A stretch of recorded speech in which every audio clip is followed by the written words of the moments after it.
pêche au moule. On va leur faire un petit truc quoi devant le bassin et puis on en met un peu partout autour. Ouais. Alors on se retrouve avec Alexia à l'enclos des petites loutres pour pouvoir faire les sorties. Donc là en ce moment on a 2 petits qui sont nés, donc ils restaient en bâtiment pour leur sécurité et pour que les premiers jours et les premiers mois se passent bien. Et donc là on les a sortis, enfin on commence à les sortir sur l'enclos le matin et puis on les rentre sur le temps du midi. Bonjour, vous êtes beau, soleil. Non, ça c'est pas pour vous, pour le coup. Vous avez déjà eu vos fruits et légumes? On est toujours dans cet enclos mixte de loutres et de pandas. Les bébés sont nés cet hiver et comme Toto était super bas en température, on ne pouvait pas se permettre de leur donner accès à l'enclos. Donc ces loutres sont restées enfermées assez longtemps, au gros bonheur des pandas. Parce que les pandas passent d'une cohabitation de 2 loutres à 4, c'est pas rien. Alors, vas-y, serre-toi. On dit merci, merci la Bretagne. Merci. Ce matin, on a décidé de changer, de casser un peu la routine, le quotidien. J'avais des restants de coquillages, de moules, que j'avais ramenés d'un petit week-end en Bretagne. Donc c'est parti, avec Théo, on en dispose un peu partout dans l'enclos et on va mettre le poisson dedans. Un là. Tu crois que ça flotte ou pas? Juste une sans rien dedans. Non, si ça coule. C'est logique, on les ramasse dans le sable, les coquillages. Je veux dire, quand la mer se retire, c'est logique, c'est évident que ça allait couler. C'était moi, il est 9 h du matin, je suis pas réveillée, la question est sortie de but en blanc, j'ai pas réfléchi, voilà. Bon, après, tu me diras, elles vont aller les chercher au fond du bassin. Et je vais les envoyer dedans. Hop. La population de grenouilles de l'enclos en témoigne. Il t'a pu rester beaucoup. Hein. Non. Tu sais quoi, on va peut-être quand même en mettre près de la sortie là-haut pour les abattre. On essaie de créer une sorte de petit chemin qui les mène jusqu'au bassin où là, le festin aura lieu. Allez les petits loups, on va y aller. C'est pas la bonne trappe. Alexia, c'est ouvert du coup. Oh, coucou mon Toto. Coucou. Elles sont sorties. Oui, ça avance doucement, ça mange le poisson sur lequel elle tombe. Gros moment de kiffance, à la fois pour elle et pour nous. Ça fonctionne super bien, c'est un enrichissement plutôt réussi. Le poisson est dévoré, elle joue avec les coquillages et les coquilles de moule. À savoir qu'elle mange même les coquilles de moule. La première fois que j'ai vu ça, j'ai eu un vent de panique. Apparemment, c'est normal. Dans la nature, de toute façon, elle mange des crustacés, elle mange des grenouilles, elle mange des escargots. Là, c'est la... Non, là-haut, c'est la petite. Ouais, je pense. Et là, c'est maman. Oui. Oui, c'est ça. Moi, j'aimerais bien voir Toto nager quand même. Oui, pardon. Oui. Ouais, mais... La légende dit qu'il nage, mais... Ouais. Toto, fais-nous une démonstration de longueur. Normalement, non. Oh, dis donc. Il se rebelle. Il a un caractère. Ouais. Pour l'apprentissage de la nage des loutres, il faut savoir que ça se fait à, si je dis pas de bêtises, c'est 7 ou 9 semaines, quelque chose comme ça. Et c'est assez violent, hein. Les parents, en fait, chopent les petits, les attrapent et les balancent dans l'eau. Donc, on a cette scène assez marrante de maman qui l'attrape, viens ici, toi, et qui l'envoie dans l'eau. Non. Voilà, c'est ça que moi, je veux voir. À la flotte, allez. Il a quand même de la puissance dans la mâchoire. Ouais. Et il veut pas, ouais. Non, il veut pas. Oui, mais il faut qu'il apprenne à nager. Regarde-les, ils s'y mettent à 3. C'est bien de s'octroyer quelques minutes, des fois, par-ci, par-là, pour pouvoir regarder, vraiment prendre le temps de les observer. Là, ils ont bien grandi. Alors, sauf Toto, qui est toujours un petit retard. Mais sinon, ils ont vraiment bien grandi. C'est cool, ça fait plaisir d'avoir une naissance loutre sur la plaine. D'autant plus qu'on en a aussi chez les loutres à pelage lisse. C'est une petite victoire pour l'espèce, c'est une victoire pour notre couple. Et puis voilà, pour le secteur, nous, c'est gratifiant de savoir qu'on a de la repro, que les animaux sont dans des bonnes conditions. Et donc, non, c'est bien, c'est cool. Bon, on n'aura pas de démonstration de nage de Toto ce matin. Mais c'est un sacré retard quand même, hein, parce que là, ça fait les 2 semaines qu'on leur a réouvert. Et elle est sortie quasiment les premiers. Ouais, et ça a duré quoi, 3-4 jours? Ouais. Après, elle était dans le bassin. On attend de le voir nager parce qu'il est toujours dans la cascade, il squatte beaucoup la cascade. On voit bien que les parents essaient de le stimuler, essaient de le motiver à y aller, mais non, toujours pas. Mais ça sera une victoire le jour où il ira, c'est sûr. Bah voilà, chouette sortie loutre. Repas 4 étoiles défoncé en 2 minutes.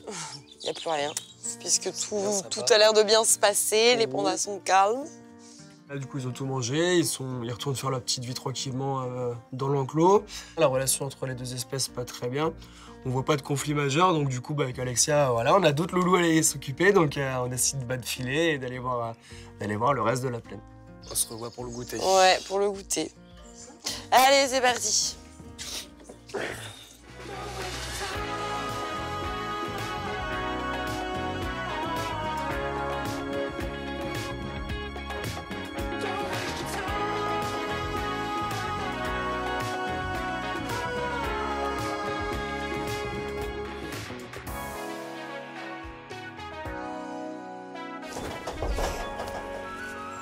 Massaï! Je vais aux hippopotames pour le petit check du matin, voir si tout va bien, si j'ai mes 2 individus, et continuer à les entraîner à rentrer dans le bâtiment pour pouvoir leur donner leur ration de nourriture.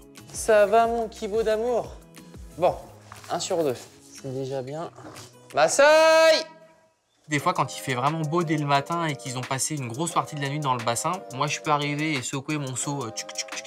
En fait, ils veulent juste rester dans l'eau. Qu'est-ce que tu fais, toi? Ou viens nous donner la bouffe ici. Mais non, ça marche pas comme ça. Massaï! Allez! Oh bon, c'est mort. Il viendra pas, il est couché. Il est couché dans le bassin. Par chance, Kiboko est déjà prêt. Il est déjà prêt à avoir sa ration dans le bâtiment. Donc c'est déjà ça de gagner. C'est-à-dire que j'ai déjà 1 sur 2 qui est dans le bâtiment. Allez mon Kibo! C'est moi qui décide, gros. Kibo. Attends. Premier réflexe de Kiboko, qui imite parfaitement son père, il ouvre la bouche. Donc il a déjà la bouche ouverte. Le problème, c'est que c'est un entraînement médical et que je peux pas le récompenser tout le temps où j'arrive et il a la bouche ouverte. C'est seulement à la demande. Donc le réflexe à ne pas avoir, c'est pas de le féliciter et tout. Il faut d'abord qu'il fasse ce qu'on lui demande. Kibo, open! Yes! Tiens, mon gars. On appelle ton père ou quoi, là? Massaï, viens ici. Avec un peu de chance, il va sortir, venir dans le bâtiment, nous rejoindre. Des fois, je patiente et longtemps.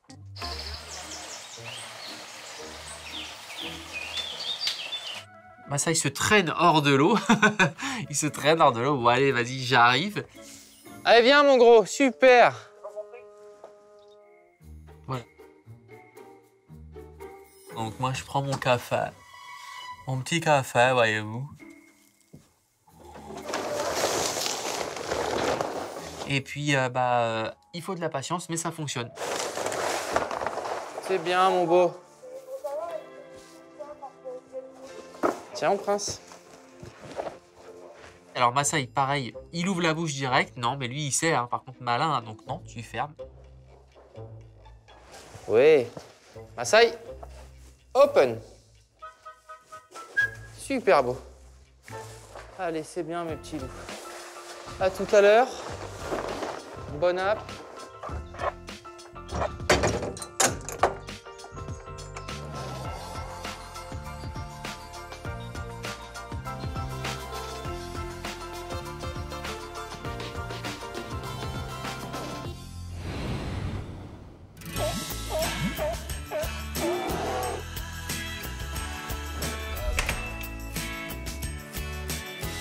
Allez les gars, on y va? Et bonjour mon Jinjin. Parfait mon garçon. Et bonjour. Parfait Tanguy. Mon cookie. Parfait mon chouchou. Hop.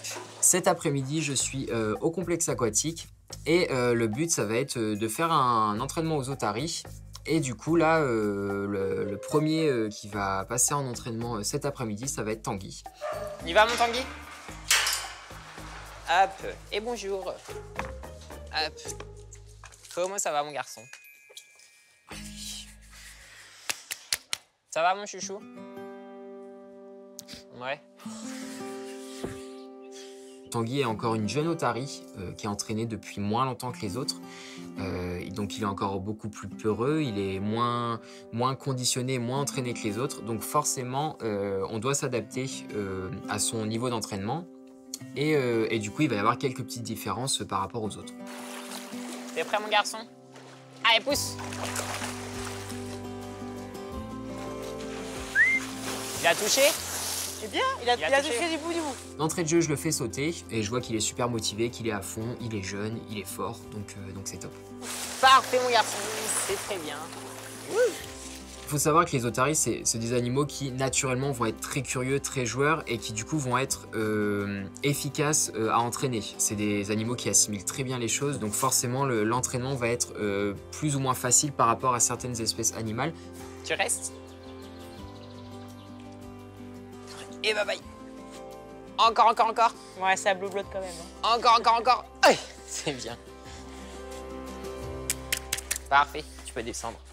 Ce qui va être compliqué, c'est que les otaries nous accordent vraiment leur confiance. Et c'est vraiment là-dessus qu'on travaille avec Tanguy, c'est vraiment qu'il ait confiance en nous, qu'il nous laisse l'approcher dans tous les contextes possibles. C'est vraiment de le désensibiliser à nous. Parfait, bonhomme. On reste bien, mon Tanguy-chat? Hop, parfait, mon chouchou.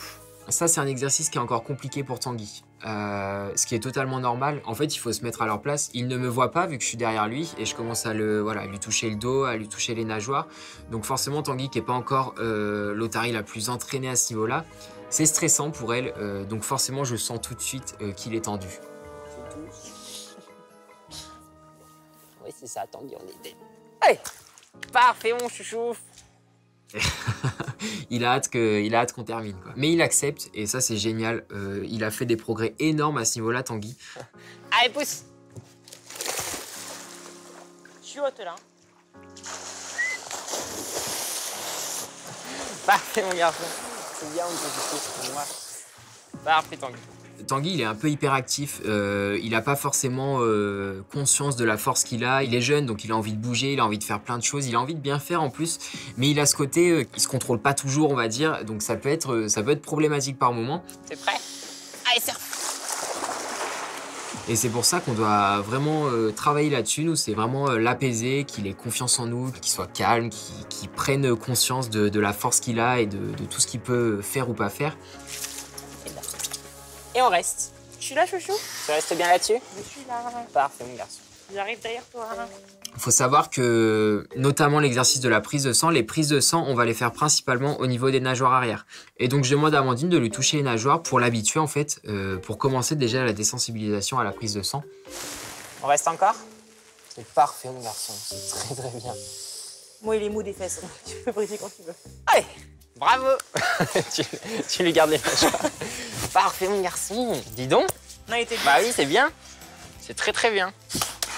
C'est très bien, je suis fier de toi. On sent qu'il est tendu, hein, en toute honnêteté. Et avec du recul, il a fait des progrès qui sont vraiment incroyables. C'est-à-dire que Tanguy accepte vraiment que je lui touche le ventre, que je lui prenne les nageoires, que je secoue un peu les nageoires. Et ça, Tanguy, il était incapable de se laisser faire comme ça il y a encore quelques mois. On s'arrête là? Oh, Loulou. On s'arrête là. Oui. Tout à moi. L'entraînement était plutôt long mais très positif et c'est super important de toujours terminer sur du positif. Allez, bonhomme, on y va? Oui. Parfait, mon garçon. Super, Tanguy. Bilan de cet entraînement, je suis très content. Tanguy a vraiment été top. C'est vrai que c'est toujours plaisant de voir que l'animal prend plaisir à faire les choses, de voir qu'il est vraiment connecté avec moi. Donc c'était vraiment top. Je suis très content.